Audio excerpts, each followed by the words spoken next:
सत्यानन्दचिदात्मने सर्वान्तरात्मने श्रीमद् वेङ्कटेशाय मङ्गलम्।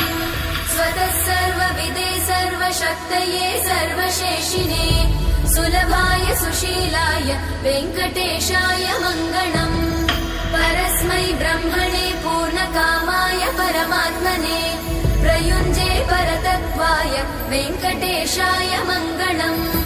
आकालतत्त्वमशान्तमात्मनामनुपश्यताम् अतृप्त्यमृतरूपाय वेङ्कटेशाय मङ्गलम्।